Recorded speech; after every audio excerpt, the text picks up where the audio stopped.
नमस्कार, मैं श्यामगिरी। आप देख रहे हैं टीवी टीएफडी न्यूज 24। टीवी टीएफडी न्यूज 24 में आप सभी दर्शकों का स्वागत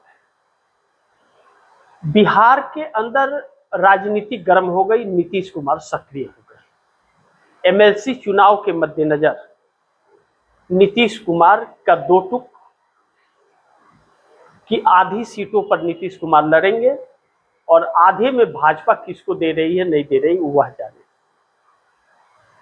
लेकिन इससे भी बड़ी चीज कि सरकार पर अपनी पकड़ बनाए रखने के लिए नीतीश कुमार ने नायाब तरीका निकाला है, जो भारतीय जनता पार्टी के लिए संकट बन सकता है आने वाले वक्त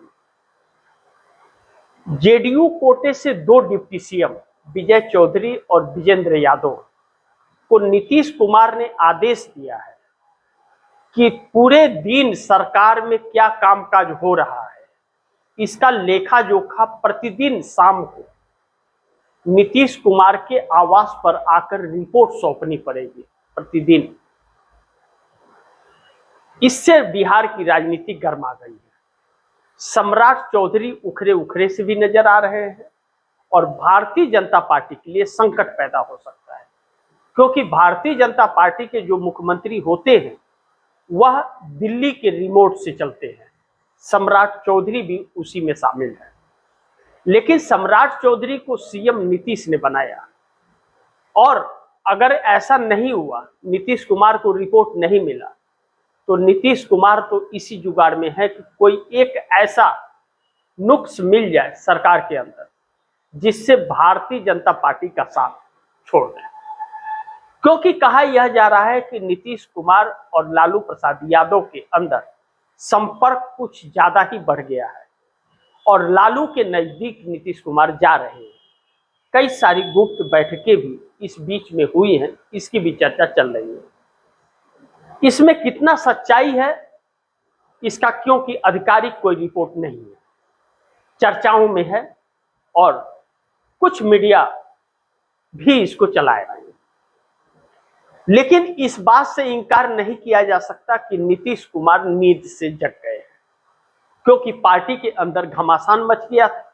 कई टुकड़ों में पार्टी बंटने जा रही थी और ललन सिंह संजय झा इसके जिम्मेदार थे। लेकिन नीतीश कुमार अब शायद अपने पार्टी को लेकर जेडीयू को कुछ सीरियस हो गए हैं।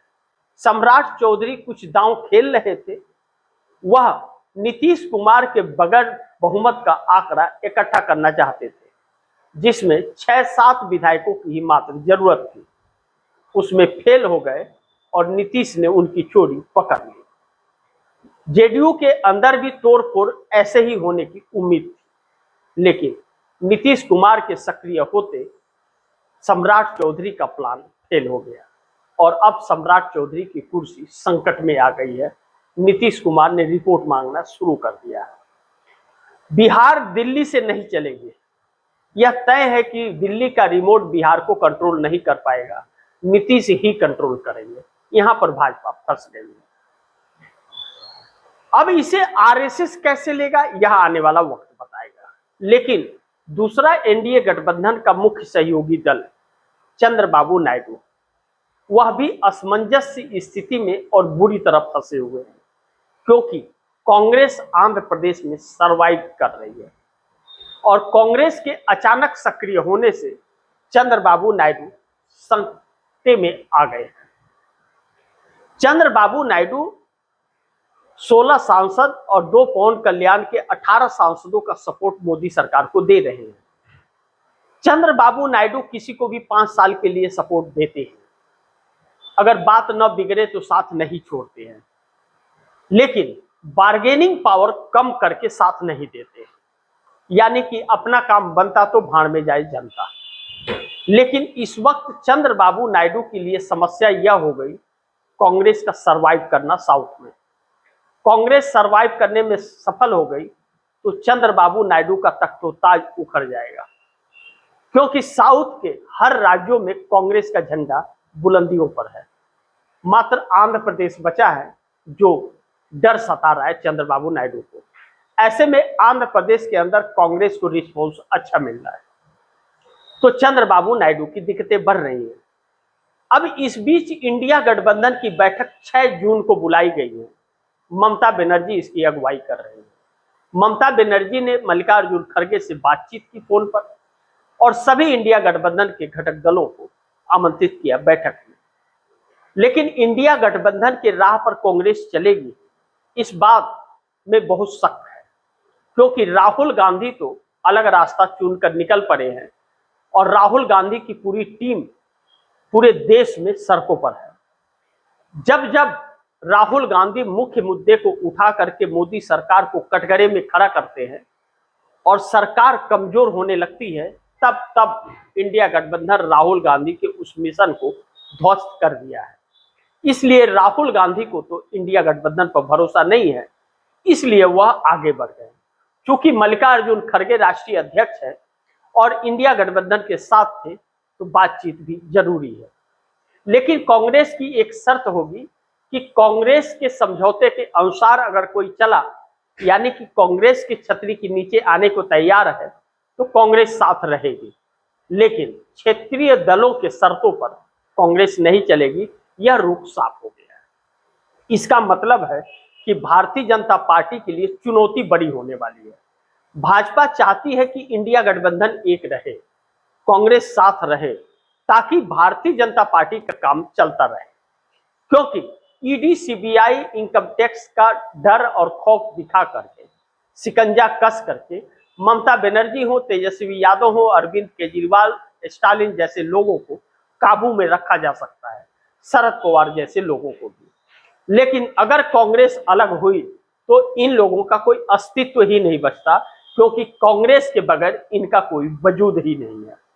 इस वक्त जनता इंडिया गठबंधन के सभी घटक दलों को अस्वीकार कर चुकी है और कांग्रेस को मजबूती से स्वीकार कर रही है। ऐसे में अखिलेश यादव के लिए उत्तर प्रदेश का 2027 चुनाव चुनौतीपूर्ण है।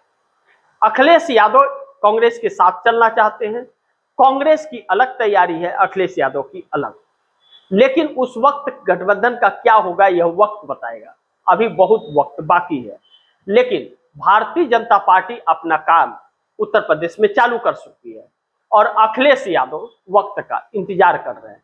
कहीं ऐसा न हो दुविधा में दोनों गए और रहमन में लेने राम। इतना न देर कर दें कि तब पछताए होत है क्या जब चिड़िया चुन गई खेत। यानी कि थोड़ी सी भी लापरवाही घातक साबित हो सकती है।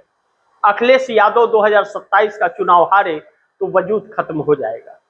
ऐसे में अखिलेश यादव को जल्दबाजी करनी चाहिए और यही कार्यकर्ताओं की मांग भी है। लेकिन अभी तक कांग्रेस और अखिलेश यादव में कुछ समन्वय बना नहीं है। कौन कितनी सीटों पर लड़ेगा, किस तरह का रणनीति होगा।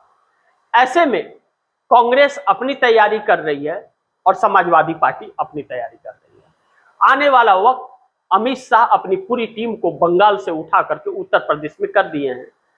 योगी आदित्यनाथ 2027 में नहीं बनेंगे मुख्यमंत्री, यह तय है। इसका कितना नुकसान भारतीय जनता पार्टी को पहुंचाएंगे योगी आदित्यनाथ, यह भी देखना महत्वपूर्ण होगा। लेकिन कुल मिलाकर के इंडिया गठबंधन की 6 जून को जब बैठक बुलाई गई, तो आनन फानन में भारतीय जनता पार्टी ने भी एनडीए गठबंधन की बैठक 10 जून को बुला ली है। यानी कि जो चंद्रबाबू नायडू मुश्किलों में फंसे हैं और कांग्रेस की तरफ अपना रुख करते हुए नजर आ रहे हैं, नीतीश कुमार, लालू प्रसाद यादव की तरफ अपना रुख करते हुए नजर आ रहे हैं, तो नरेंद्र मोदी की समस्याएं उलझ रही हैं और मुश्किलें बढ़ रही हैं। राहुल गांधी एक ऐसी चुनौती बन गए कि नरेंद्र मोदी के हर उस आंकड़े को देश के सामने रख रहे हैं, नाकामियों को इतनी मजबूती से उठा रहे हैं कि इंडिया गठबंधन की जरूरत उन्हें नहीं पड़ रही है और लोग हाथों हाथ ले रहे हैं।